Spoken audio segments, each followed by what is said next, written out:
রাষ্ট্রকে আমাদের নির্দিষ্ট একটি দণ্ড মনে করলে চলবে না। আমরা আমাদের জায়গা থেকে আমাদের পার্টির পক্ষ থেকে স্পষ্ট করে একটি অবস্থান জানাই, শুধুমাত্র এই সামাজিক জনপরিসরে নয়, বরং আমরা সোশ্যাল মিডিয়া দেখছি আমাদের রাজপথে আমাদের বোনেরা যখন সামনের সারিতে দাঁড়িয়ে থেকে লড়াই করেছে, তখন তাদেরকে কেউ এইভাবে কথা বলতে পারেনি। জাতীয় নাগরিক পার্টির পক্ষ থেকে আমাদের আজকে এই যে বিক্ষোভ সমাবেশ, আজকে এমন একটি দিনে এমন একটি পরিস্থিতিতে আমরা এই বিক্ষোভ সমাবেশে এসেছি যখন আসলে আমরা জাতি হিসেবে এবং বাংলাদেশের মানুষ হিসেবে বেশ কিছু বিব্রতকর পরিস্থিতির মধ্যে দিয়ে যাচ্ছি। আজকে নারী দিবস, কিন্তু সবচেয়ে কষ্টের কথা হচ্ছে আমাদের এই পরিবেশ পরিস্থিতিতে আমাদের একজন বোন, একজন মা, একজন নারী যতটুকু তাদের জায়গা থেকে সেফ ফিল করার কথা, এই মুহূর্তে ততটুকু এই রাষ্ট্র সরকার নিশ্চিত করতে পারছে না। আমরা আমাদের এই অভ্যুত্থানে দেখেছি প্রত্যেকটি মিছিলের সামনের সারিতে আমাদের বোনেরা ছিল, আমাদের মায়েরা ছিল। আমরা আমাদের এই অভ্যুত্থানে যখন আমাদের মিছিলের সামনে যদি আমরা দেখি, আমরা কয়েকদিন ধরে দেখছি আজকে আমাদের ঢাকা মেডিকেলের আইসিইউতে আমাদের মাগুরার ছোট্ট একজন আসিয়া মৃত্যুর সাথে টাঙ্গা লড়ছে। এই সকলদের দৃষ্টি থেকে আমাদের বোনদেরকে রক্ষা করা এখন একটি চ্যালেঞ্জ হয়ে দাঁড়িয়েছে। আমরা আমাদের জায়গা থেকে ঢাকা বিশ্ববিদ্যালয়ে দেখেছি কিভাবে একজন বোনকে কোন একজন তার মতের উপরে তার বিশ্বাসকে চাপিয়ে দেওয়ার চেষ্টা করেছে এবং তার পোশাকের দিকে দৃষ্টি করে যেভাবে ইচ্ছা কথা বলেছে, এবং এরপরে কনসিকুয়েন্স গুলো আরো বেশি ক্ষতিকর এবং আমাদের জন্য, এই রাষ্ট্রের জন্য, আইন শৃঙ্খলার জন্য আরো বিব্রতকর। আমরা ঘন্টার পর ঘন্টা এসে থানায় দাঁড়িয়ে থাকি, আমরা আইন শৃঙ্খলা রক্ষাকারী বাহিনীকে যদি বাধ্য করি, আমরা যদি একদিনের মধ্যে জামিন নিতে বাধ্য করি, এই সামগ্রিক প্রক্রিয়াগুলো একটি রাষ্ট্র সঠিকভাবে চলার জন্য অনেক বড় একটু বাধা হয়ে দাঁড়ায়। আমরা খুবই স্পষ্ট করে আমাদের পার্টির পক্ষ থেকে বলি, রাষ্ট্র এক জিনিস, ধর্ম আরেক জিনিস। রাষ্ট্রকে সকল ধর্মকে ধারণ করতে হয়, সকল চিন্তাধারার মানুষকে ধারণ করতে হয়।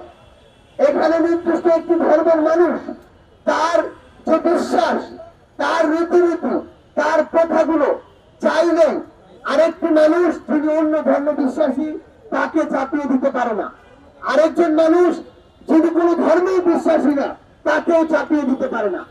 সেই জায়গা থেকে আমাদের একটু বুঝতে হবে যে আমি কোন কথাটি কোথায় বলতে পারবো, কোন পরিসরে এই কথাটি আমি চাপিয়ে দিতে পারবো। রাষ্ট্রকে আমাদের ঘর মনে করলে চলবে না, রাষ্ট্রকে আমাদের নির্দিষ্ট একটি দণ্ড মনে করলে চলবে না। আমরা আমাদের জায়গা থেকে আমাদের পার্টির পক্ষ থেকে স্পষ্ট করে একটি অবস্থান জানাই, শুধুমাত্র এই সামাজিক জনপরিসরে নয়, বরং আমরা সোশ্যাল মিডিয়া দেখছি আমাদের রাজপথে আমাদের বোনেরা যখন সামনের সারিতে দাঁড়িয়ে থেকে লড়াই করেছে, তখন তাদেরকে কেউ এইভাবে কথা বলতে পারেনি। তখন বরং বিভিন্ন জায়গা থেকে আমরা সমর্থন দেখেছি, কিন্তু সেই বোনেরাই যখন আমাদের রাজনীতির মাঠে আসছে, বিভিন্ন পার্টি যেমন আমাদের পার্টিতে যোগদান করছে, তখন আমাদের এই বোনদেরকে স্পেসিফিক টার্গেট করা হচ্ছে। আমাদের এই বোনদেরকে নিয়ে অনেক মিথ্যা প্রপাগান্ডা ছড়ানো হচ্ছে, অপপ্রচার করা হচ্ছে।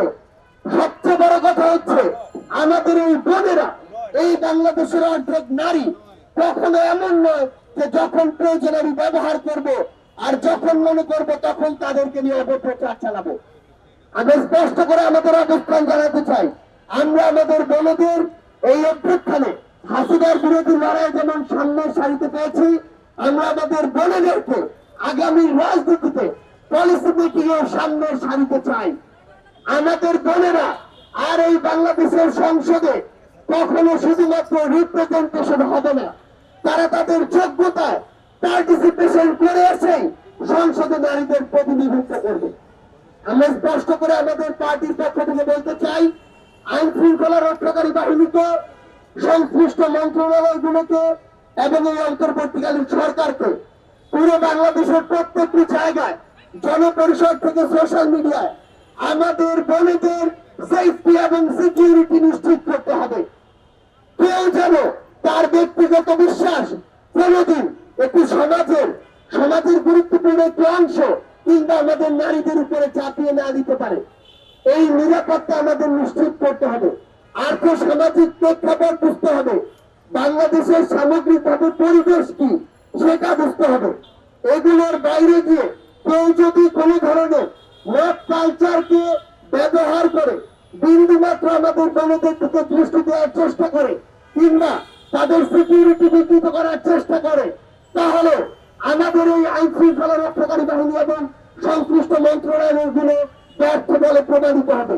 এই ক্ষেত্রে আমরা আজকের পর থেকে তাদের সুস্পষ্ট অবস্থান এবং অ্যাকশন দেখতে চাই।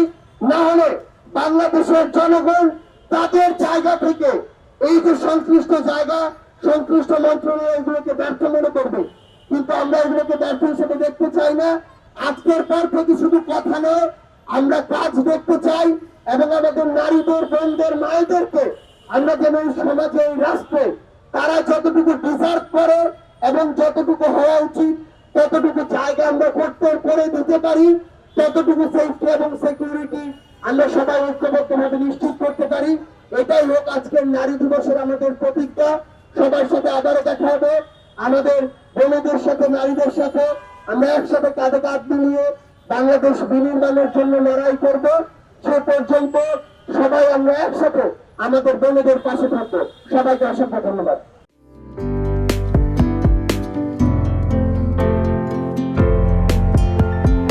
পহেলা জানুয়ারি 2025 ইউটিউব জার্নালিজমের অগ্রদূত changetv.press 6 বছর পেরিয়ে পা রাখল গর্বিত online TV channel change TV 6 বছর ধরে ওনারা কাজ করে যাচ্ছেন। ইতিমধ্যে জনগণের হৃদয়ে স্থান করে নিয়েছেন। প্রায় 22 লাখ সাবস্ক্রাইবার আছে। আর যে কোনো অনুষ্ঠান 10 লাখের মতো মানুষ এটা প্রতিদিন মানুষ দেখে থাকে। আমিও এই চ্যানেল নিয়মিত দেখি। তো চেঞ্জ টিভির পক্ষে আমির মোমিনুল মানিক সাহেবের উপস্থাপনা, প্রশ্নের ধরন, এগুলো জনগণ দেখতে চায়, শুনতে চায়। আমি চেঞ্জ টিভির উত্তরোত্তর সমৃদ্ধি কামনা করছি। changetv.press এক ফোঁটা হলুদও নেই।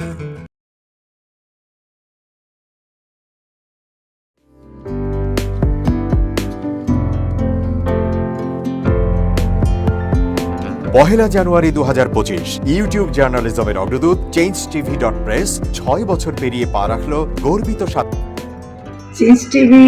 তো আমি তাদেরকে আমার অসংখ্য শুভেচ্ছা জানাচ্ছি, কারণ তারা যে ভূমিকা রেখেছে এই সময়, একটা কঠিন সময় ছিল, সেটাতে যেমন ভূমিকা রেখেছে, এমনকি 5ই আগস্টের পরে নতুন বাংলাদেশেও তারা তাদের সেই তীক্ষ্ণ একটা সমালোচনামূলক এবং যেটাকে আমি গঠনমূলক বলব সেরকম একটা ভূমিকা রাখছেন। তো সেক্ষেত্রে আমরা মনে করি যে এই ভূমিকা আমাদের দরকার, আমরা চাই এটা থাকুক এবং আরও যেন সমৃদ্ধ হয়। নতুন বাংলাদেশ নির্মাণে আমরা চাই যে চেঞ্জ টিভি যে সমালোচনাগুলো করছে বা যেগুলো আমরা তুলে ধরছেন, সেটা এমন করে করবেন যেন আমরা সেখান থেকে শিখতে পারি এবং সবাই মিলে যেন আমরা নতুন বাংলাদেশকে সত্যিকার অর্থে বৈষম্য বিহীন একটা সমাজ গড়ে তুলতে পারি, সেটা আপনারা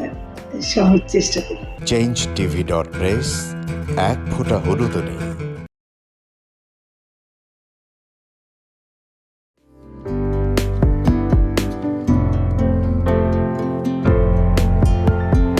পহেলা জানুয়ারি 2025 ইউটিউব জার্নালিজমের অগ্রদূত changetv.press 6 বছর পেরিয়ে পা রাখল গর্বিত আমি অত্যন্ত আনন্দিত হলাম যে চেঞ্জ টিভি আগামী কয়েকদিনের মধ্যেই 6 বছর পূর্ণ করবে।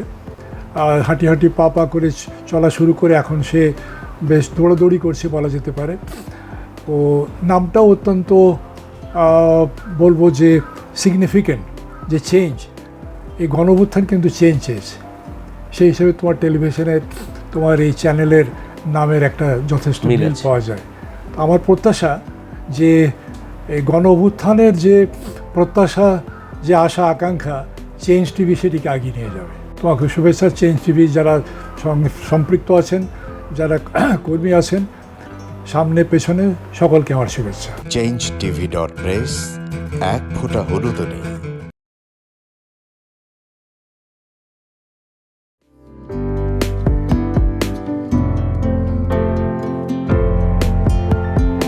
পহেলা জানুয়ারি 2025 ইউটিউব জার্নালিজমের অগ্রদূত changetv.press 6 বছর পেরিয়ে পা রাখল গর্বিত বিসমিল্লাহির রহমানির রহিম।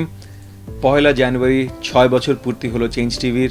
গত 6 বছর ধরে বাংলাদেশের আনাচে কানাচে থেকে এবং গুরুত্বপূর্ণ সকল খবর, ইন্টারভিউজ নিয়ে আসছে আপনাদের সবার জন্য চেঞ্জ টিভি।